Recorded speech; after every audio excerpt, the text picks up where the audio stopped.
इन्होंने अनाउंस किया कि हम 25% सरकारी मुलाजमीन की 10% सरकारी मुलाजमीन की पेंशन्स बढ़ाएंगे और 25% मजदूरों की तनख्वाह बढ़ाएंगे। सिर्फ एक दिन गुजरा था कि इस फैसले को वापस ले लिया गया। कहा ओहो, हमें तो पता नहीं था कि मार्च में पाकिस्तान तहरीक इंसाफ की हुकूमत ये पहले ही कर चुकी है। उसके बाद एक ही दिन में 9 रुपए किलो चीनी की कीमत बढ़ गई। यानी कि अगर डिमांड सप्लाई कोई ऐसा मार्केट इवेंट नहीं हुआ कि चीनी की जो कीमत है या उसके स्टॉक्स में कमी आई हो या कुछ हो, अगर की डिमांड सप्लाई की वजह से बढ़ती है तो एक एक रुपया करके 50-50 पैसे करके बढ़ती है।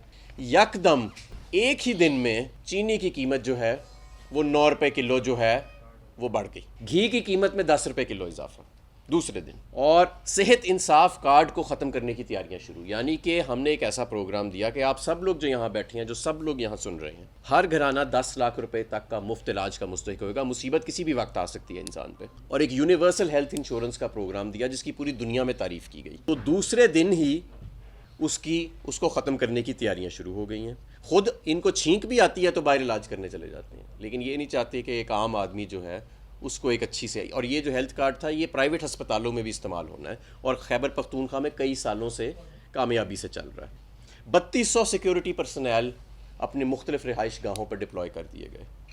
जहाँ पे वज़ीर आज़म इमरान खान साहब बात करते थे कफ़ायत शारी की और सिर्फ 1 दर्जन सिक्योरिटी गार्ड्स के साथ फिरते थे, कोशिश होती थी बनी गाला में भी कम से कम सिक्योरिटी गार्ड्स तैनात हो। 3200 सिक्योरिटी गार्ड। और उससे पहले मैं बता चुका हूँ कि पहले दिन 3 अपने कैंप ऑफिसर्स डिक्लेयर कर दिए गए।